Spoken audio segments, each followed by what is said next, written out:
Now basically let's see the daily life application of osmosis. So we can use the osmosis in daily life by, in case when we get the enlarged tonsils in our enlarged tonsils, जब आपके tonsils बढ़ जाते हैं, जब खाने में दिक्कत आती है, तो बेसिकली हम लोग क्या कर सकते हैं उस केस में, by we can use gargles with NaCl water. नमक के पानी के साथ अगर हम गरारे करते हैं, जिसे हम बोलते हैं गार्गल्स बेसिकली, तो उसमें क्या होता है कि वो जो एनलार्ज हमारे टोन्सिल्स होते हैं उनको क्या करेगा, उनको वो श्रिंक करना स्टार्ट करेगा। जब आप NaCl यूज़ करोगे तो क्या होगा, बेसिकली अंदर जो श्रिंक है ना, ये है श्रिंक्ड टोन्सिल्स, ये हमारे एनलार्ज टोन्सिल्स हैं, एनलार्ज टोन्सिल्स। बेसिकली जब हम इसको यूज़ करते हैं तो क्या होता है, NaCl पानी से क्या होगा, जैसे हमने पहले देखा था कि जब हमने किशमिश डाली थी, ग्रेप्स डाले थे NaCl प्लस वाटर के केस में, तो क्या हुआ था, श्रिंक हो गया था, क्योंकि अंदर की कंसंट्रेशन जो है वो क्या थी, अंदर की कंसंट्रेशन जो है वो कम थी और बाहर की ज़्यादा थी। तो ऑस्मोसिस क्या होता है, लोअर कंसंट्रेशन से सॉल्वेंट पार्टिकल्स का मूव करना हायर कंसंट्रेशन की तरफ। सो इसी में क्या होगा, इसी तरह यहाँ पे क्या होगा, अंदर की कंसंट्रेशन अगर ज़्यादा है तो बैक्टीरिया जो है वो साथ में पानी के बाहर की तरफ को आएंगे NaCl वाटर के साथ, जिसकी वजह से क्या होगा, जिसकी वजह से हमारे टोन्सिल जो है वो एनलार्ज हो रखे थे, वो धीरे धीरे ठीक होने लगते हैं। इसलिए इस चीज़ को हम डेली लाइफ में यूज़ कर सकते हैं। ये डेली लाइफ एप्लीकेशन हो सकती है हमारी ऑस्मोसिस की। Now let's see the basic difference between the osmosis and diffusion. There are some differences between the osmosis and diffusion. Here we can take the osmosis, here diffusion. So the one basic difference is that here we use the SPM, semi-permeable membrane is used here, which have a smaller hole size, small hole size, due to which large size particles of solute cannot move from the SPM. But in case of diffusion we use only simple type of membrane here, which have a large hole size, जिसमें से basically solute particles and solute particle दोनों transfer हो सकते हैं easily.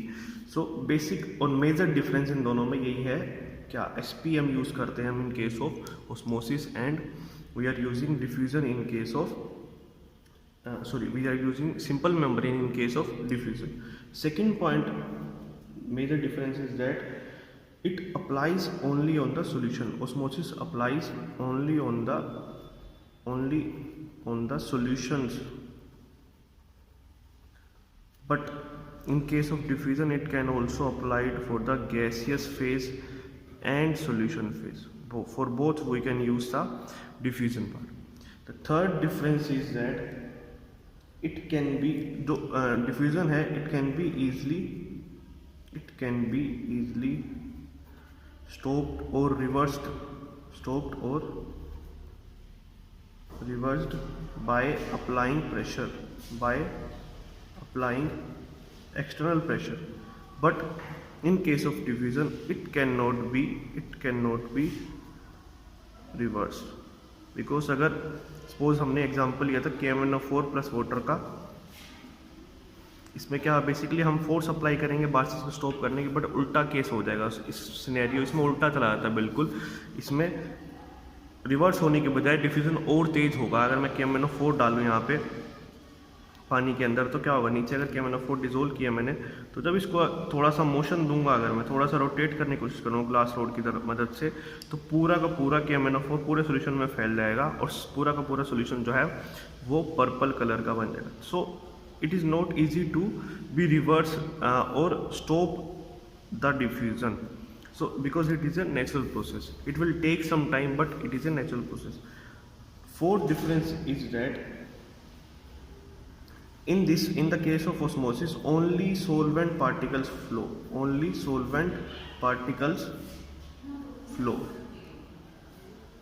but in case of diffusion both solute and solvent particles can flow, both solute and solvent particles can flow. And the fifth difference is that The direction of flow, basically the direction of flow in case of osmosis is from lower concentration to lower concentration to high concentration, lower concentration to high concentration. So this is the major difference, we can say this. And in case of diffusion, the flow is from higher concentration to lower concentration. So these are the five major differences between the osmosis and diffusion. Now let's see some types of some examples. We can say some examples of semi-permeable membrane. It can be asked in a form of MCQ or anything in your exams. Like there are two types of membranes. First is natural semi-permeable membrane, which is found naturally like animal membrane. Animal membrane. The outer skin of the membrane which is found just below the outer skin of just below the outer skin of the animals, below the outer skin of animals, is known as animal membrane and can be used as the SPM. और animal के साथ साथ basically vegetable membranes भी होती हैं, vegetable membranes. These are the natural membranes types, animal membrane or vegetable membrane. And the second one is artificial. Now let's talk about some example of artificial membrane. Artificial membranes are those which we can prepare in our labs, जो हम labs में prepare कर सकते हैं easily, जो naturally found नहीं होता. जैसे एग्जांपल है उसका सेलोफेन और copper ferrocyanide and third one is silicates of iron, cobalt और निकल. So basically these are some examples of artificial membrane which we can prepare in our labs. You can learn the two examples like cellophane and copper ferrocyanide. And in case of natural, these are animal membrane and vegetable membranes.